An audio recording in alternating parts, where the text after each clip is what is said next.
Como vocês estão? Espero que bem, se cuidando, tudo certinho. Enfim, vamos para nossa aula já nesse nosso sistema muito estranho. Espero que vocês entendam toda a aula. Se vocês tiverem alguma dúvida, me perguntem, tá? Não tenho medo, não tenho receio. Perguntem, certo? E prestem muita atenção em tudo.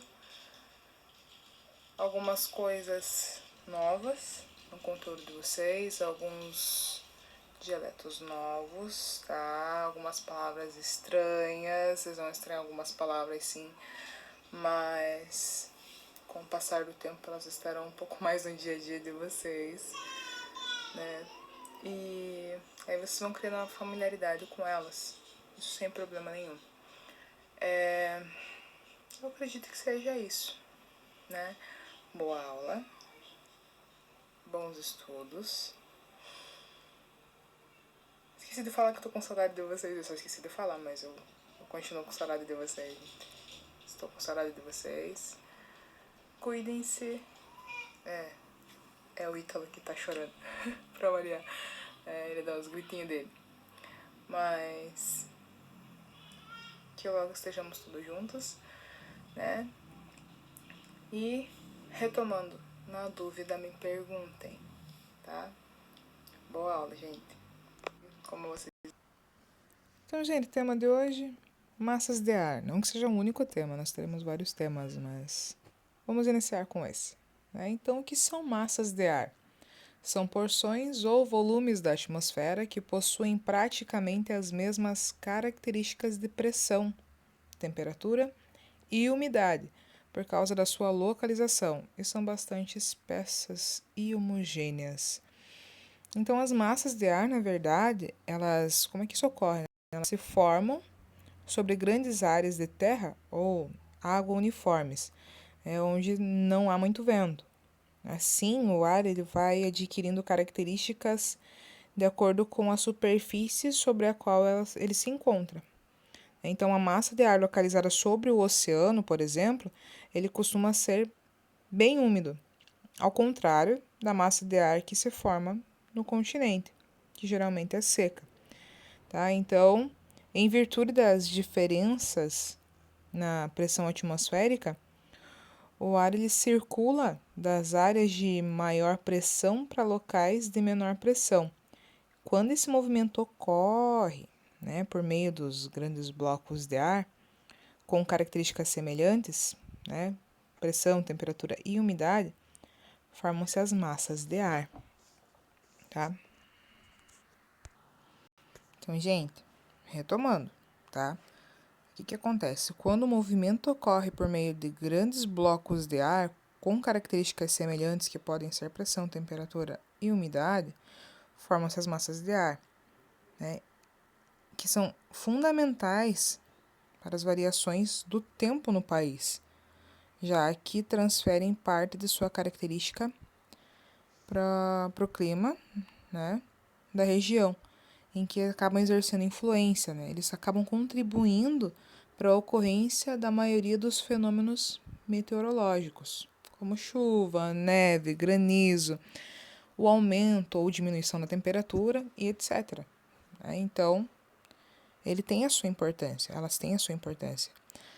De acordo com a região em que essas massas de ar se originam, elas apresentam diferentes características, podendo ser mais úmidas, se forem formadas no oceano, secas, se forem formadas no continente, quentes, quando se formam próximos da linha do Equador, e fria, quando se formam próximo das zonas polares. Por exemplo, quando falam assim, tá vindo uma massa de ar fria para o Brasil. Opa, ela se formou, né, nas regiões polares. Tá vindo uma massa de ar quente para o Brasil. Ela se formou próximo da linha do Equador. Então, são coisas que a gente vai ligando devagarinho. Tá? Então, no Brasil, as principais massas de ar que influenciam o clima são... Vocês vão olhar aí no slide de vocês, tá?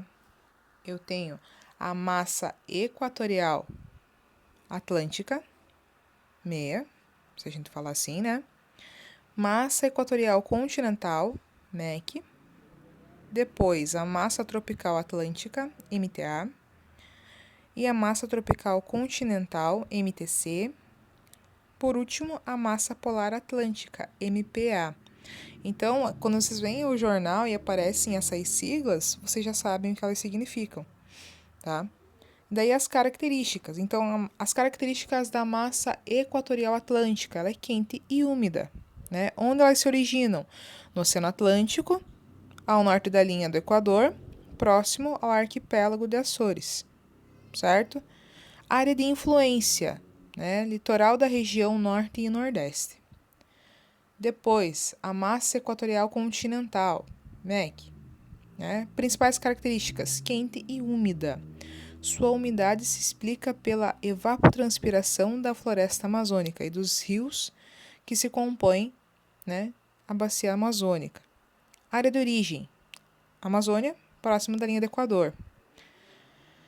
Área de influência, região norte, mas no verão sua ação se expande até o extremo sul. Depois eu tenho a massa tropical atlântica, MTA. Ela é quente e úmida. Então, área de origem, Oceano Atlântico, próximo ao Trópico de Capricórnio. Área de influência, praticamente todo o litoral brasileiro. Depois, massa tropical continental, MTC, quente e seca.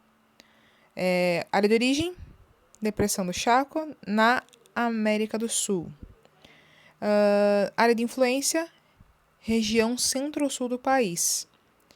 E por último, a massa polar atlântica, MPA. É a que me faz mais feliz, gente. Eu amo frio, vocês sabem disso, né? Que eu falei pra vocês já. Então, principais características: fria e úmida. Área de origem, Oceano Atlântico, próximo da Patagônia, sul da Argentina. Área de influência, sul do país, mas no inverno adentra o interior, provocando chuvas e baixa temperatura. Tá? Então, essas são algumas das características, certo? E assim vocês também vão criando familiaridade com essas siglas que vocês veem muito nos jornais e nos mapas, tá? Então, o que acontece? No verão, as massas de ar, OMEA, massa equatorial atlântica, MEC, massa equatorial continental, MTA, massa tropical atlântica e a MTC, massa tropical continental, são as que mais influenciam o clima brasileiro. Como essas massas são quentes e possuem muita umidade, essa estação é bastante quente e úmida. Tá? No inverno, a interferência dessas massas diminui e a MPA, massa polar atlântica, passa a atuar mais sobre o espaço brasileiro, provocando as quedas na temperatura de todo o Brasil. Como a MPA, massa polar atlântica, origina-se no extremo sul do continente, a atuação dela diminui conforme ela vai avançando no interior do país, né? Porque as massas de ar vão se aquecendo conforme se deslocam. Assim, as menores temperaturas são registradas no sul e as maiores estão no norte. Quando a MPA, a massa polar atlântica, consegue entrar no Brasil e atingir o norte do país, as temperaturas na região sofrem quedas de mais de 10 graus. Esse fenômeno a gente conhece como friagem. Então, gente. E agora? Agora vem aquela questão, eu já vi isso no jornal, professora. Já, né? O que vai acontecer? No verão, vocês têm aí o mapa do verão, mapa do inverno. Então, no verão, as massas de ar, MEA, massa equatorial atlântica, MEC, massa equatorial continental, MTA, massa tropical atlântica e a MTC, massa tropical continental, são as massas que mais influenciam o clima brasileiro. Como essas massas são quentes e possuem muita umidade, essa estação é bastante quente e úmida. Tá? É a gente lembrar do que acontece aqui. É muito quente, é muito calor e tem uma chuvinha bem básica no final do dia, geralmente. Bem básica, assim que a gente vê cada coisa, né? Enfim, quente e úmida. Beleza? Inverno. O que vai acontecer? No inverno, a interferência dessas massas diminui e a MPA, massa polar atlântica, ela passa a atuar mais sobre o espaço brasileiro, provocando queda nas temperaturas de todo o Brasil. Beleza? Tranquilinho, eu vou sempre decifrar as siglas para vocês até que eu tenha certeza que vocês já não aguentam mais escutar isso na cabeça de vocês, tá? Gente, a latitude, certo? Então, o que vai acontecer? Quanto maior a latitude, né, quanto mais perto dos polos, como é que eu passo para vocês? 90 ao norte ou 90 ao sul, mais frio será, tá? Então, também depende da latitude. O que vai acontecer? E quanto menor a latitude, quanto mais próxima ela ficar da linha do Equador, mais quente será. Né? Junto ao Equador, os raios solares são mais concentrados, né? Porque atingem, de certa forma, uma área menor, né? E nas grandes latitudes são dispersos, porque atingem uma área bem maior, né? Como vocês podem ver aí, tá? Os tipos de clima no Brasil. Então, né, o clima, na verdade, se a gente parar assim para analisar, ele vai corresponder ao conjunto de variações do tempo de uma determinada localidade. Para estabelecer o clima de um lugar, tem que analisar algumas coisinhas, né? É necessário analisar os fenômenos atmosféricos durante um período aproximadamente. Quanto tempo? 1 ano, 2 anos? Não, 30 anos. Tá? Então, o clima ele está diretamente relacionado à formação vegetal. Né? Então, é a gente lembrar daquela jogadinha. Né? Se a gente parar para analisar, como é que está o tempo hoje? Opa, hoje está nublado. Como é que é o clima da cidade? Ah, é quente. Então, dá para associar, certo? Então, características. O clima é uma característica própria da região. Opa, o clima é quente. Beleza. Agora, o tempo não. O tempo já é uma coisa mais diária. Então, hoje pode estar nublado. O tempo hoje pode estar nublado. O tempo amanhã pode estar chuvoso. O tempo depois da manhã pode estar sol. Tá? Então, o clima é característica da região. Tá?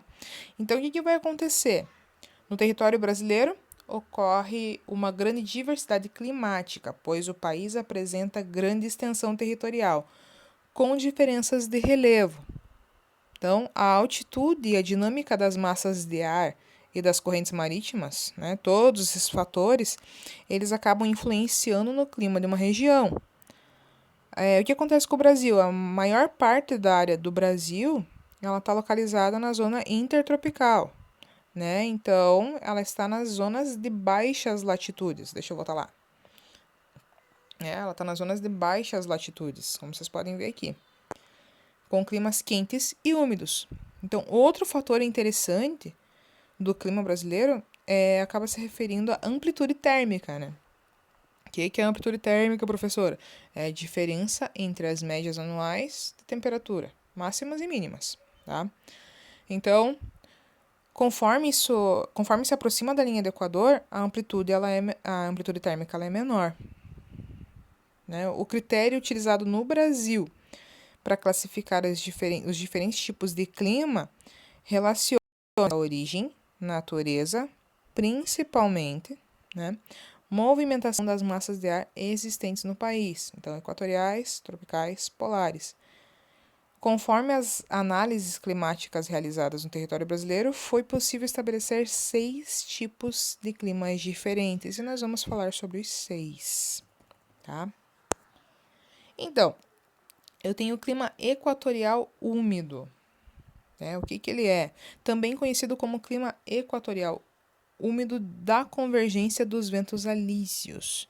É o tipo climático que envolve praticamente toda a faixa da Amazônia localizada no Brasil, sendo basicamente controlado pela massa de ar equatorial continental. Então, esses ventos alísios, né? Nesse caso, são aqueles que sopram das áreas de média latitude, tanto no norte quanto no sul, para a linha do Equador, né? Aí, em função da grande quantidade de umidade emitida pela floresta, através da evapotranspiração e tudo mais, né, as amplitudes térmicas são baixas, né? Haja vista que a maior presença de água no ar ajuda a conservar as temperaturas. Por isso as médias térmicas mensais ao longo do ano variam entre 24 e 27 graus. Tá? Então, as chuvas são constantes, do tipo convecção, porque o ar úmido e quente, ele se eleva e se condensa. Né? Então, diante das temperaturas menores das áreas mais elevadas da atmosfera. Por isso, né, as médias pluviométricas elas permanecem com valores elevados, entre 1.500 milímetros até 2.500 milímetros por ano. Então, aqui tem um exemplo para vocês, né, de chuva convectiva. E eu acho que essa imagem está na apostila de vocês, creio eu. Então, como é que isso daí acontece? Observe as setas indicando que o vapor d'água proveniente das plantas e dos rios da floresta ascende. Então, são as que sobem, tá?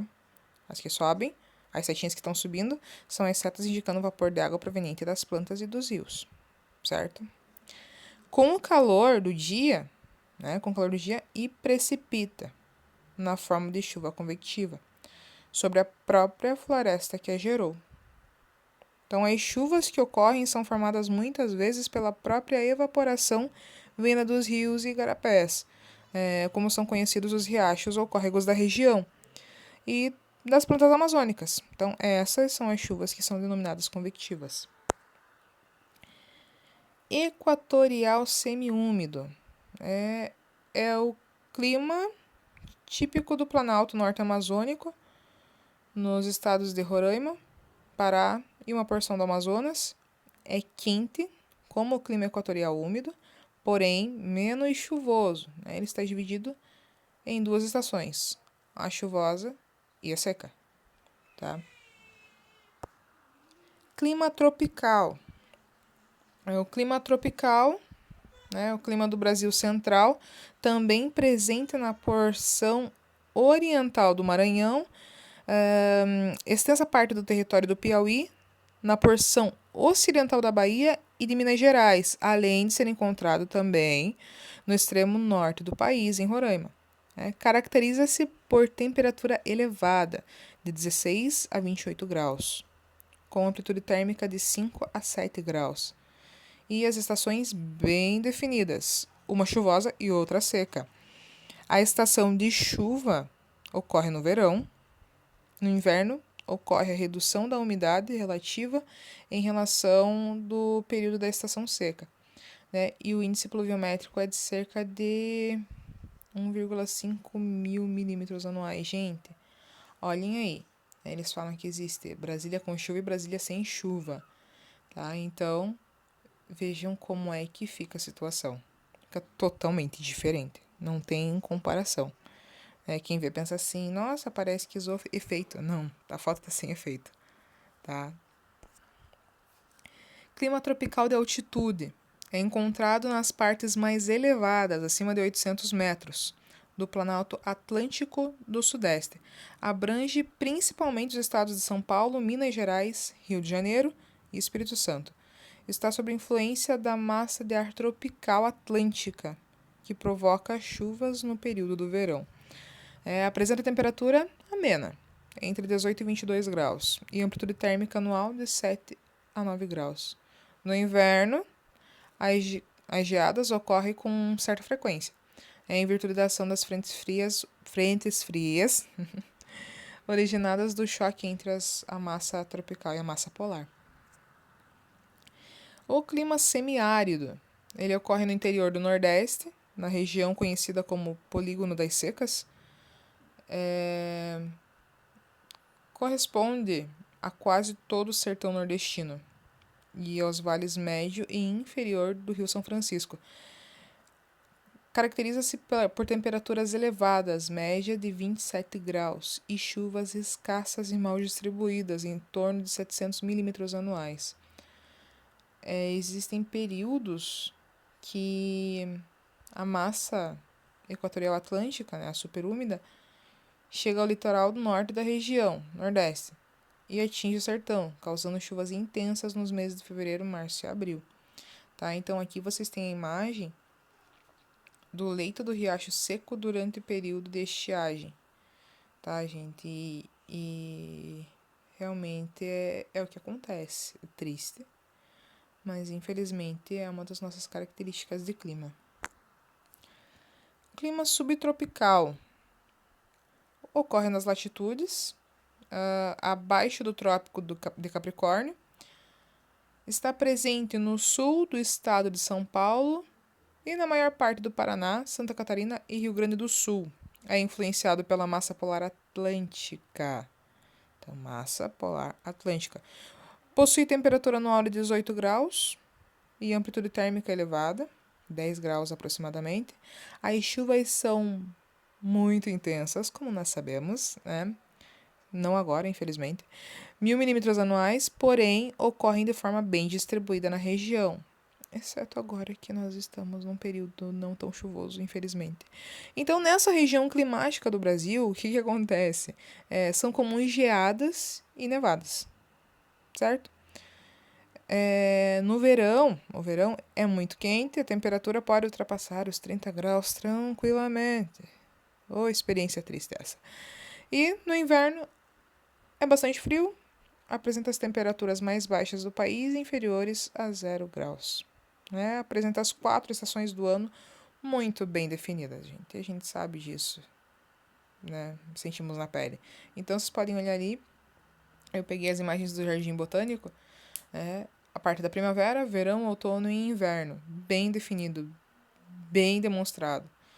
E isso, é claro, eu peguei aí porque a parte do Jardim Botânico por causa das imagens que são mais fáceis de conseguir. E é claro que isso ocorre também em outras regiões do estado, tá? Ou melhor, dos estados, né? Que aqui a gente tá falando só do Paraná. Estamos falando praticamente do sul e um pedaço de São Paulo. Os climogramas. Pronto, vai começar, professora, com esses negócios, vou. Tá, então, os climogramas, o que acontecem com eles, né? Eles representam, na verdade, os climogramas representam características mensais de precipitação, chuva, neve e granizo, e de temperatura. Então, normalmente, a precipitação ela é mostrada como um gráfico de colunas, com informações no eixo do lado esquerdo. Já a temperatura é demonstrada no gráfico de linhas, com informações quantitativas no eixo ao lado direito. A linha no climograma é geralmente vermelha, como vocês podem ver ali. Ela demonstra a variação de temperatura ao longo do ano. Então, ela serve também para identificar o hemisfério do climograma. Aí, quando as temperaturas mais altas ocorrem no meio do ano, como o exemplo que está abaixo na figura de vocês, no lado da figura de vocês, né? Se trata de um local no hemisfério norte. Se as temperaturas mais altas ficam entre dezembro e março, é o local do hemisfério sul. Tá? Então, caso a linha apresente pouca variação, possivelmente é um local próximo à linha do Equador. Tá? Se a linha faz uma curva muito intensa, significa que a amplitude térmica anual é grande. Então, as barras azuis mostram a quantidade de precipitação em cada um dos meses. E se em algum momento as barrinhas ficarem muito próximas de zero, isso indica a existência de período de estiagem, ou seja, sem chuvas, como nós estamos vivenciando agora. Tá? Se nós pegarmos o climograma de 2020, nós vamos ver essa alteração. Dá pra gente pegar esse climograma no ano que vem. Só me lembrem, tá? Que a cabeça aqui às vezes não acompanha muito bem, não, a gente acaba esquecendo. Então, se vocês me lembrarem, eu levo o climograma desse ano para vocês no ano que vem e vocês vão ver a diferença por causa desse período de estiagem que nós estamos passando, tá? E aí tem algumas delimitações para vocês, algumas explicações, né? De acordo com esse climograma. Então, gente, olhem aí. Eu achei melhor colocar esse, que esse tá mais visível. Então, nesse climograma, tá? O mês de janeiro tem média mensal de 300 milímetros de chuva e temperatura média mensal em torno de 30 graus. Então, é um mês quente e chuvoso. Aí, analisando as informações mês a mês, por ano, por estações do ano, é possível identificar as características climáticas de um determinado local, uma vez que elas geralmente se repetem ao longo dos anos, né? Então, o que vai acontecer? Assim, a leitura de interpretação dessas informações, nós concluímos que o climograma ele apresenta temperaturas e altos índices pluviométricos, no caso, altos índices de chuva, ao longo do ano inteiro. Com isso, a gente consegue determinar que é um climograma de um local com clima tropical, quente e úmido. Então, gente, climogramas do Brasil. Deixa eu dar uma olhadinha aqui, que eu tenho que cuidar para não cansar vocês. Então, climogramas do Brasil, para vocês terem uma ideia. Como eles variam bastante, né? A minha caneta sumiu. Então, o que vai acontecer? Vocês podem ver aqui, ó, a baixa de chuva, né? E a alteração com relação ao clima também. Tudo isso vai acabar influenciando, tá? Então, já com o mapa fica bem mais tranquilo da gente perceber quais são os climogramas característicos de cada região, né? Como vocês podem ver ali, a parte do Nordeste é a região que o índice pluviométrico ele é bem baixo, tá? Então, continuemos. Vegetação e domínios de natureza no Brasil. Então, gente, o que vai acontecer? Analisando esse mapa de vocês, né? Então, esse mapa ele é uma grande síntese das condições físicas do território brasileiro. O que a gente consegue observar? Né? A distribuição dos domínios naturais, que contém informações sobre o clima, a vegetação e o relevo. O que acontece? Nos climogramas, como a gente estava falando agora há pouco, a gente pode observar o comportamento das temperaturas médias e o total das chuvas nos principais domínios. Então, é importante ressaltar que em um mesmo tipo de clima podem ocorrer diferentes tipos de vegetação, tá? Então, devido às variações do relevo e também do solo. Aí vem a grande questão, né? Então, de acordo com Aziz Absaber, que nós já falamos muito sobre ele, delimitam-se os domínios morfoclimáticos brasileiros em 6 regiões, além das áreas de transição. Então, Amazônico, Cerrado, Mares de Morros, Caatinga, Araucária e Pradarias. Tá? Como vocês estão vendo ali no mapa de vocês. Então, de maneira geral, o elemento mais característico do domínio morfoclimático é a vegetação, né? Porque é determinada pelo relevo e pelo clima. Então, a vasta extensão territorial do Brasil, além da sua diversidade climática e morfológica, explica, né, a nossa extraordinária riqueza vegetal. Então, apesar de muito devastada, vítima de práticas indiscriminadas, né, do extrativismo vegetal, a vegetação natural ela é um elemento marcante do Brasil. O país ele concentra quase 1/3 de todas as espécies vegetais do mundo, né, e é produtor e exportador de produtos vegetais, como madeira, óleo, cera, fibras e por aí adiante. Então, não esqueçam. Então, o Aziz Absaber, ele é responsável por delimitar, né, fazer essa classificação. E para ele, existem quantos? 6 grandes domínios, tá? E falaremos sobre os 6. Um breve histórico, tá? Não muito extenso. Então, domínio amazônico, situado na região norte do Brasil, é formado em sua maior parte por terras baixas, predominando o processo de sedimentação com um clima e floresta equatorial. Por não receber muita luz, né, o chão da floresta ele é quase permanentemente úmido. Isso acaba favorecendo a decomposição dos nutrientes no solo, recoberto de folhas, cascas de árvores e outros resíduos da fauna e da flora, denominada serrapilheira. Tá? Então, Quando falarem assim que é uma característica que tem um chão permanentemente úmido, já estaremos falando sobre domínio amazônico, certo? Domínio dos cerrados, né? Localizado na porção central do território brasileiro, há um predomínio de chapadões com a vegetação predominante do cerrado, né? Então, a principal característica da vegetação é a formação de savanas, igual essa não, eu coloquei só uma foto, igual essa da foto que vocês estão vendo. Depois, o domínio de mares de morros, né? Situa-se na zona costeira atlântica brasileira, estendendo-se do Rio Grande do Norte até o Rio Grande do Sul, expande-se também para o oeste, chegando às áreas mais centrais do Brasil. Então, gente, onde predomina o relevo de mares de morros e alguns chapadões florestados, como também, né, a quase extinta Mata Atlântica. Então, o que vai acontecer com mares de morros? Reparem vocês bem nesses formatos. Então, eles são de formação antiga, por isso, né, por ser de formação antiga e também pelas chuvas constantes, que eles ocasionam, né, de clima tropical. Então, o que vai acontecer? Eles acabam sofrendo um certo desgaste. E se vocês olharem os cumes, os topos, né, eles são arredondados justamente por isso, tá? Por ser uma formação antiga, por receber muita chuva. Então, eles passaram por desgastes e acabaram ficando mais arredondados. Quando vocês verem essas formações arredondadas, vocês sabem que é domínio de mares de morros. Então, como as embarcações dos portugueses chegavam pelo Oceano Atlântico, foi o primeiro domínio brasileiro a ser explorado por não indígenas, com a extração do pau-brasil. Então, hoje, essas áreas representam menos de 10% da sua extensão original.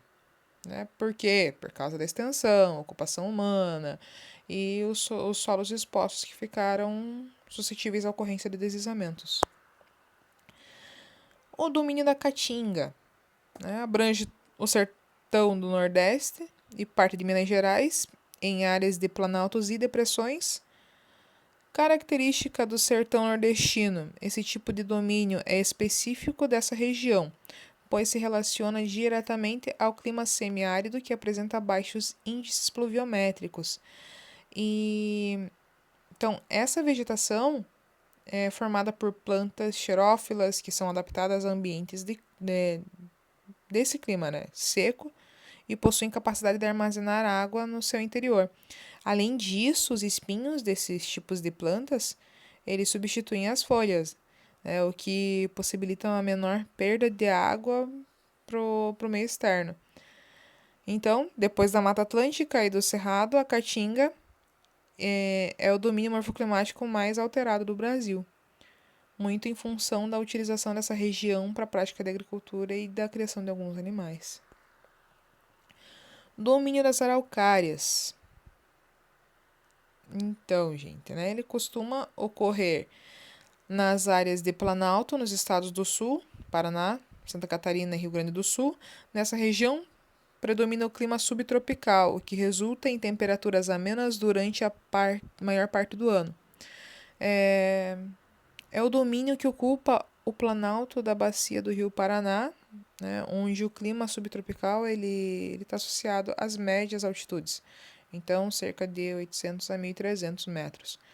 Então, nesse domínio, aparecem áreas com manchas de terra roxa, como no Paraná. Então, a araucária, a floresta araucária, a floresta de araucária, ela também é conhecida como Mata dos Pinhais, tá? Então, ela é homogênea, tem grande aproveitamento de madeira e erva mate. A intensa ocupação agrária do café e de soja desse domínio é responsável pela devastação dessa floresta. Domínio das pradarias, também conhecido como domínio das coxilhas, um relevo com suaves ondulações, como vocês podem ver nas fotos de vocês. Campos solinos, pampas ou campana gaúcha, situa-se no extremo sul do Brasil, no estado do Rio Grande do Sul, com predominância da formação dos pampas e das pradarias. Então, ele é coberto pela vegetação herbácea das pradarias, dos campos. A ocupação econômica desse domínio tem se efetuado pela pecuária, né, extensiva de corte, com o gado tipo europeu, então obtendo altos rendimentos, né, e pela risicultura irrigada. O que acontece, gente? Né? Então, exemplificando bem, né, com a existência natural das pastagens e a ocupação econômica desse bioma pela pecuária extensiva de corte, né, com o gado tipo europeu, a área, né, antropizada do bioma, ela corresponde a quase 50% do total. Então, o que acontece? O pisoteio constante do gado e a prática da monocultura também junto, né, respectivamente, tem levado à compactação e a redução da fertilidade desse solo. Então, algumas áreas compreendidas pelas pradarias, elas estão sofrendo o chamado processo de arenização, né, que acaba consistindo na perda natural da vegetação, tornando o solo exposto.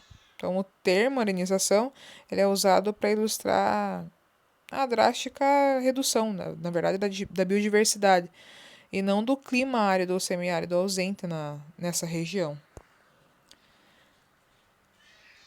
E as faixas de transição e o complexo do Pantanal. Então, as faixas de transição são as áreas que reúnem as características mistas de mais de um domínio morfoclimático, né? E o Pantanal é considerado um domínio de transição. Então, o Brasil ele apresenta ao longo do seu território diversas composições vegetais, dentre eles o Pantanal, que também é conhecido como Complexo do Pantanal. A formação vegetal dessa região ela recebe influência da floresta amazônica, Mata Atlântica, Chaco e do Cerrado, então ocupando uma área de 210 mil quilômetros quadrados. Tá? O Pantanal ele é considerado a maior planície alagável do mundo e está situado sobre uma enorme depressão, né? Cuja altitude ela não ultrapassa os 100 metros em relação ao nível do mar. Então, está localizada na bacia do Rio Paraguai, região centro-oeste, ocupa parte dos estados do Mato Grosso e do Mato Grosso do Sul. O alagamento do Pantanal ele acontece no período chuvoso. Nas épocas de estiagem, formam-se pastagens naturais, né? Situação que acaba favorecendo a ocupação para a criação do gado também. Tá? Então, a inundação do Pantanal ela acontece por causa das cheias do Rio Paraguai e dos seus afluentes. Aí, o que vai ocorrer? As superfícies pantaneiras mais elevadas abrangem a vegetação do cerrado e em algumas áreas mais úmidas acabam apresentando florestas tropicais do tipo arbóreas. Então, essa parte da fitogeografia brasileira ela foi reconhecida pela Unesco como Patrimônio Natural da Humanidade. Isso pelo fato de ser um dos ecossistemas mais bem preservados do mundo. E além disso ainda, abriga uma imensa biodiversidade. Então, gente, são cerca de 670 espécies de aves, 242 de peixes, 110 de mamíferos, 50 de répteis, incluindo ainda aproximadamente 1.500 variedades de plantas. É muita riqueza mesmo. Né? As atividades econômicas desenvolvidas no Pantanal que mais se destacam são a pecuária e a pesca. Tá? A criação do gado é uma atividade que consegue aliar a preservação e renda. Porém, tudo tem um porém. Né? Nas últimas décadas, gradativamente, tem sido inserido na região pantaneira o cultivo de culturas monocultoras comerciais. Né? Um exemplo, soja. O que acontece? Acaba provocando impactos negativos no ambiente pela aplicação de agrotóxicos, além da retirada da cobertura vegetal original, que pode comprometer todo o ecossistema. Então, outro problema enfrentado está ligado à fauna, tendo em vista que ocorre uma intensa caça de jacarés e pesca indiscriminada nessa região. Galerinha, as atividades de vocês. Atividade da apostila, página 41 e 54. Livro de atividades, página 27, apenas exercício 9 e 10. E por hoje é isso aí. Tá? Boa semana. Que vocês se cuidem, tá? E até uma próxima aula.